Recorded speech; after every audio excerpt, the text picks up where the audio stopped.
እሺ የቱርክና የኢትዮጵያን ጦርነት እናያለን ዛሬ። እንግዲህ ኦቶማን ቱርኮች እንደምታውቁት በጣም ዓለም ላይ ኤግዚስት ካደረጉት ግዙፍ ኢምፓየሮች ውስጥ አንዱ ነበሩና ላይክ ይሄ ኢሮፕን ብቻ አልነበረም አታክ ያደረጉት። ከኢሮፕ በመሻገር ወደ ሚድል ኢስትም ያለውን የንግድ ትሬድ ወይም ደግሞ ይሄ ግዙፉን የሆነውን የንግድ እንቅስቃሴ ለመቆጣጠር ወደ ቀይ ባህር ሰርጥ በመጠጋት በስተመጨረሻም ወደ ቀይ ባህር ሰርጥ ሲጠጉ እንግዲህ ለዚህ ትልቁ ለማሲቡ የቱርክ ወረራ ትልቅ አደጋ ውስጥ የገባችው የኢትዮጵያ ኤምፓየር ወይም ደግሞ የክርስቲያን ሃይላንድ ኪንግደም የምንለው የ16ኛው ክፍለ ዘመን ኢትዮጵያ ናት ማለት ነው።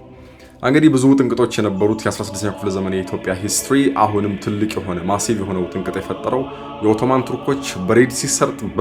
በመከተል ወይ ደግሞ ይሄ የቀይ ባህርን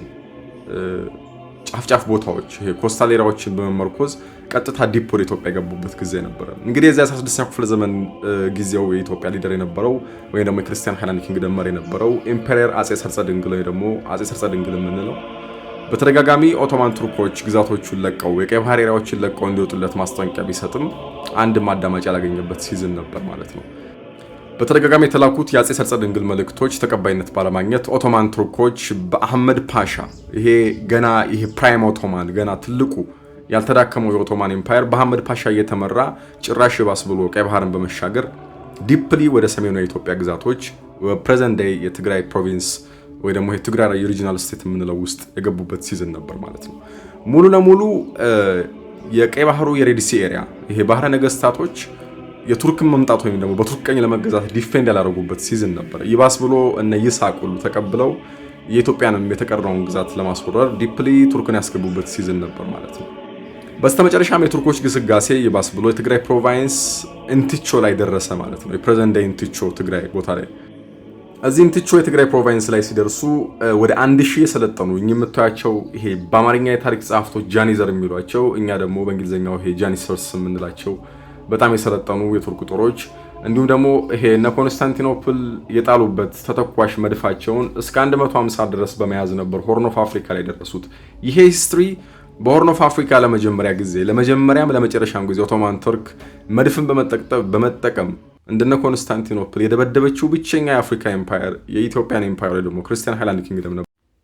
በታሪክ ጸሐፍትና በተለያዩ የጀርመን ሂስቶሪያኖች መድፍ ማራኪው በመባል የሚታወቀው ኢምፔሪየር አጼ ሰርጸ ድንግል በተደጋጋሚ ለቱርኮች ግዛቱን ለቀው እንዲወጡ መልእክት ቢያስተላልፍም ቱርኮች ይህን መልእክት ወደ ግራ በመተው ቀጥታ ወደ ትግራይ ፕሮቪንስ ገብተው ጦርነት ለመግጠም ተዘጋጁ ማለት ነው። በ1578 ኢምፔሪየር አጼ ሰርጸ ድንግል ማሲቭ የሆነ እግረኛና ፈረሰኛ ጦር በመሰብሰብ እነሱ እንዴት ልበላችሁ እንደ ባካፕ ወደ ኋላ በመያዝ በጣም ዘመናዊ የሚባለው በጥንቱ በኤንሸንት የኢትዮጵያን ሂስትሪ ውስጥ የኢትዮጵያ እነ ኤዛና የመሳሰሉ እነ አላጽባሃ ካሌብ እነ የመንን ሄማሪያትን ያንበረከኩበት ከዛም በኋላ ደግሞ እነ ኤዛና የኩሽ ኪንግደምን በመውጋት እስከ ሳውዘርን ኢጂፕት ድረስ አንዳንድ ጸሐፍት እንደሚሉት ጥቋቁር ገቨርነሮች ግብፅን ዶሚኔት ያደረጉበት የኢትዮጵያ ኤላይት ፎርስ በመባል የሚታወቀው የጨዋ ሚሊተሪ ወይ ደግሞ ፕሬዘንት ዴይ ስፔሻል ፎርስ የምንለው አይነት ጦር አልነበራቸው እነኚህ ይሄ የክርስቲያን ሃይላንድ ኪንግደሞች እና ስለዚህ ይሄንን ስፔሻል ፎርሳቸውን ነበር ባትል ኦፍ እንቲቾ ላይ የሰለጠኑ 1000 ጃኒዘር ጦራቸውን ስፔሻል ኤላይት ፎርስ የምንለውን የጨዋ ጦር ያጋጠሙት። የጨዋ ሚሊተሪ ፎርስ በኢምፔሪየር አጼ ሰርጸ ድንግል ፊት ለፊት ፍሮንት ላይ መሪነት በመግጠም እስከ አሉላ አባነጋ የመጀመሪያው የአፍሪካ ጀነራል በመባል የሚታወቀው አሉላ አባነጋ የሚጠቀምበትን የዋር ስልት በትንሽ ጦሮች ፊት ለፊት በመምራት በግራና በቀኝ ሳንዶች በማድረግ ግብፅን ጉንደትና ጉራ ላይ እንዳሸነፉበት አይነት ሚሊተሪ ታክቲክ ኢምፔሪየር አጼ ሰርጸ ድንግል በመጠቀም ቶታሊ በሚባል ደረጃ የመጀመሪያውን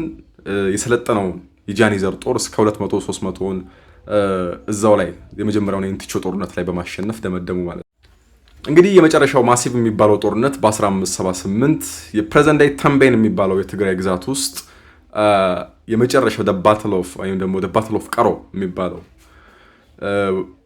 የመጨረሻ መደምደሚያ ውጊያ ነበር። እንግዲህ በዚህ ጦርነት ላይ በሙሉ የገቡትን የጃኒዘር የቱርክ ጦሮች አማጺ ይዘው የመጧቸውን ማሲቭ አዳዲስ ተዋጊዎች እንዳለ በመጨረስ እንዲሁም ወደ 70 እና 60 አካባቢ የሚገመቱ የቱርክን ካነን የተተኳሾቻቸው እንደ መድፍ አይነቶቹን በመማረክ ጦርነቱ ሙሉ በሙሉ በኢትዮጵያ አሸናፊነት ተጠናቋል ማለት ነው።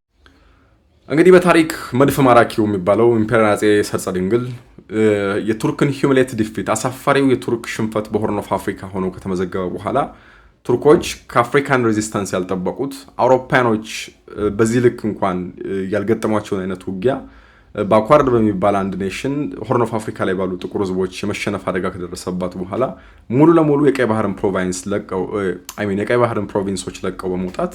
ኮስታል ኤሪያውንም ኢምፔሪያል አጼ ሰርጸ ድንግል ኦኩፓይ በማድረግ በኢትዮጵያ ሂስትሪ ውስጥ ደማቅ የሆነውን ቱርኩን የማሸነፍ ታሪክ በመጻፍ በጀርመን ሂስቶሪያን እና በኢትዮጵያ ጸሐፍቶች መድፍ ማራኪው በመባል እስከ 60 ተተኳሽ ጦሮችን በመያዝ ጦርነቱን የደመደመበት ሲዝን ነው። በዚህ ሲዝን እስከዛሬ ድረስ በጀርመን ሂስቶሪያን ዊኪፒዲያም ላይ የትም የማይታጣው ትልቁ ኢትዮጵያ ቱርክን ያሸነፈችበት ማሲቭ የሆነ ሂስቶሪካል ኢቨንት በሆርን ኦፍ አፍሪካ ተጽፎ ለሆርን ኦፍ አፍሪካ ሌሎች ሀገራትም ቢሆን በቱርክ ያለመገዛት ታሪክ ነው የተጻፈበት ነበር። ኤርትራያኖች የተወሰነ ጊዜ በቱርክ ቀኝ ቢገዙም ነገር ግን ኤርትራያንም ከቀኝ ግዛት ከቱርኮች ቀኝ ግዛት ያላቀቀ ብቸኛው መሪ ኢምፔሪያል አጼ ሰርጸ ድንግል ኦፍ ጎንደር ነው። መቻችሁ